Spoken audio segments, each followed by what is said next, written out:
Julius scissor کا نام آپ نے سنا ہی ہوگا۔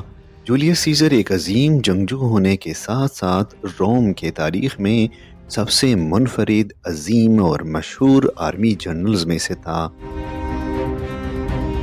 جولیس سیزر کا پورا نام گیوس جولیس سیزر تھا اور اس کی والدہ کا نام اوریلیا تھا۔ وہ مشہور رومن جنرل گیوس ماریس کا بھتیجا بھی تھا۔ جولیس سیزر ایک سیاستدان بھی تھا جو بعد میں خود کو ڈکٹیٹر کہلایا۔ روم کے جمہوری نظام کے ذریعے سے اقتدار کو پہنچا۔ اس نے روم کے تاریخ کو بہت متاثر کیا اور تاریخ پر اپنے گہرے نقوش چھوڑے۔ جولیس سیزر جولائی 100 BC کے قریب یا اس کے آس پاس پیدا ہوا تھا۔ جولیس سیزر عظیم رومی سلطنت کا ہی نہیں بلکہ تاریخ عالم کا پہلا فوجی جرنیل بادشاہ تھا۔ اس سے پہلے شاید ہی کسی بھی فوجی جرنیل نے اقتدار کا ذائقہ چکھا تھا۔ جولیس سیزر نے رومی سلطنت کو اتنی وسیع کر دیا کہ یہ افریقہ سے لے کر یورپ تک پھیل گئی۔ جولیس سیزر سکندر اعظم سے بے حد متاثر تھا اور اس سے بڑھ کر فاتح عالم بننا چاہتا تھا، تاہم دنیا فتح کرنے میں سکندر اعظم کی ہمسری نہ کر سکا۔ سکندر اعظم کی طرح جولیس سیزر بھی پیدائشی طور پر مرگی کا مریض تھا۔ وہ دورے کی حالت میں سر دربار بے ہوش ہو جاتا تھا۔ جولیس سیزر نے باغی جرنیل پامپے اور جنرل بروٹس کو شکست دے کر پامپے کو سکندریہ میں قتل کر دیا، جبکہ جنرل بروٹس کو معاف کر کے اقتدار کا ساتھی بنا لیا۔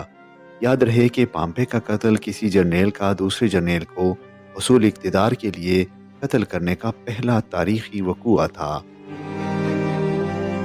جب اس نے مصر فتح کیا تو وہاں کی ملکہ کلیوپیٹرا کے زلفوں کا اسیر ہو گیا اور کافی عرصہ وہاں مقیم رہا۔ مصر سے واپسی پر سیزر نے سربراہ مملکت کے طور پر روم کے امور سنبھالے اور وہی دنیا کا پہلا جنرل بادشاہ تھا۔ ایک طرف تو سلطنت روم کی کونسل نے سیزر کو اٹلی کے علاوہ سبھی ملکوں کا بادشاہ بنانا طے کر کے اس کے تخت پر بیٹھنے کی تاریخ مکمل کر لی، دوسری طرف اس کے ساتھی مارکوس جونیس بروٹس نے دیگر کے ساتھ مل کر اس کے قتل کی سازش شروع کر دی۔ ان لوگوں کا کہنا تھا کہ سیزر کو بادشاہ بننے کا کوئی حق نہیں ہے کیونکہ بادشاہ بننا روم کے قانون کے خلاف ہے۔ اس سے صرف سیزر ہی روم کے سیاہ و سفید کا مالک بن جاتا۔ سیزر کی روما پر حکومت قریباً 1 سال کے کم عرصے پر محیط ہے اور وہ اپنے سیاسی حریفوں کے ہاتھوں ہی قتل ہوا، لیکن وہ تاریخ میں زندہ ہے۔ اس کے مشہور جنگی معرکوں میں گال اور سیول وار آف روم شامل ہیں۔ روم کے اندر خانہ جنگی کی صورتحال پیدا ہو چکی تھی اور جولیس سیزر کو 15 مارچ 44 قبل مسیح سر دربار قتل کر دیا گیا۔ قاتلوں کا سربراہ بروٹس تھا۔